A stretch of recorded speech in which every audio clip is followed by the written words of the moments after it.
You're going to die tomorrow, and the whole city is invited. You will be paraded through the streets in front of thousands of cheering, drunken strangers. And how you behave in your final hour will decide whether you're remembered as a hero or a coward for generations. Because in Old England, an execution wasn't just a death, it was a performance, and you were the star. And there was a script you were expected to follow. By the end of this, you'll understand the strangest part of all, that your final desperate goal wasn't to survive, it was to die well. It begins the night before, and it begins with a bell. In your cell at Newgate Prison, in the dark, you'll hear it, tolling for you. A man paid specifically to do this calls out into the condemned hole a grim little verse, reminding you that tomorrow you must appear before the Almighty. Sleep is impossible. A chaplain comes to offer you the sacrament one last time to save your soul. And as you sit there in the dark, you have one enormous decision to make. Not whether to escape, but how to perform. Because in the morning, you get dressed. And what you wear matters more than you'd ever expect. Many of the condemned dressed in their finest clothes for the occasion. Some men went to their deaths in white wedding suits, symbolically preparing to meet their maker. This wasn't vanity. The crowd was coming to watch you, and a condemned person who looked the part and who carried themselves with style could win the crowd's love. You're not dressing for a funeral. You're dressing for a stage, and the stage is 3 miles long. They tie your hands, load you onto an open horse-drawn cart, and the journey begins. From Newgate Prison to the gallows at Tyburn, it's only about 3 miles, but it will take around 3 hours. Why? Because the streets are packed solid with people who have come to see you. They hang out of windows. They line the route thousands deep. Hawkers sell food and drink. Pickpockets work the distracted crowd, and vendors sell printed pamphlets claiming to contain your last dying speech. You are the center of a moving carnival, and the whole city has the day off to watch. And there's one stop on this route that almost everyone took. The cart halts at a tavern along the way, and the condemned, you, are allowed to go in for one final drink. This was tradition. Prisoners would down a last cup of ale or wine, and some accounts say this is the very origin of the phrase, one for the road. A condemned man might shout to the drinkers with a grim humor that he'd buy them around on the way back, knowing full well there would be no way back. This black comedy wasn't madness, it was coping, and it was you beginning your performance. Because the closer you got to the gallows, the more the crowd wanted one specific thing from you. And giving it to them was the last power you had left. They wanted a good death. This was the heart of the entire ritual, and understanding this is the key to everything. A condemned person was expected to face the end with courage, dignity, and humor. If you climbed those steps and gave a brave, witty, or moving final speech, if you met death without flinching, the crowd would erupt in approval, and you'd be immortalized as a folk hero.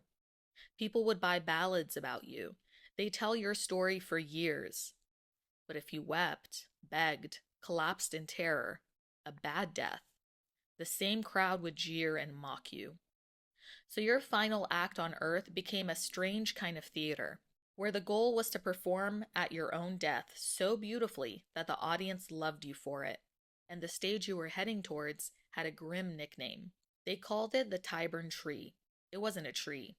It was a huge triangular wooden gallows, 3 posts joined by 3 beams, and its monstrous design served one purpose. It could hang up to 24 people at once. When your cart finally pushed through the densest part of the crowd and stopped beneath it, you'd see the grandstands, actual paid seating, erected for the occasion. The best seats in the gallery were nicknamed Mother Proctor's pews, and they were sold for serious money, a small fortune, tens of thousands of faces, all of them looking at you. And now came your moment, your speech. The rope is placed around your neck while you stand in the cart, and you're given the floor. This is it, the most watched moment of your entire life, arriving at its very end. You were expected to show penitence, to admit your crimes, to warn others not to follow your path or make peace with God. And many did exactly that. But some, the ones the crowd adored the most, went off script.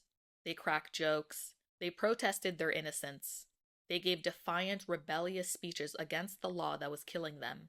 Some confessed at length, embellishing their crimes. Whatever you said, women in the crowd were already selling the printed version of it.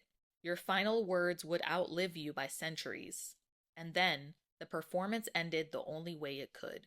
In this older era, there was no science to it. The cart was simply driven out from under you. There was no carefully calculated drop to make it quick. That came centuries later. And so, death often came slowly. The crowd, who had come to be entertained, would sometimes take pity. Friends and family of the condemned were occasionally allowed to step forward and pull down on the dying person's body, just to bring a faster end. In the middle of a brutal public spectacle, the people who loved you could perform one last act of mercy. The carnival and the compassion existed in the very same moment. So why did England do this? Why turn death into a theater?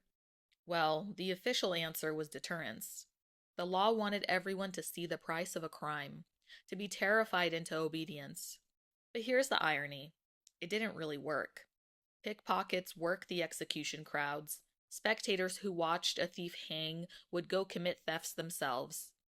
The grand lesson in obedience became instead the city's favorite holiday. And the condemned, who were supposed to be humiliated, often became beloved celebrities. For one single day, you were the most watched person in the city. You lost every freedom except the last and strangest one, the freedom to choose how you'd be remembered in the final moments you had left. The system was built to strip you of all dignity, and yet ordinary condemned men and women found a way to seize it back. And for a person with nothing to lose, that turned out to be a strange and powerful kind of freedom.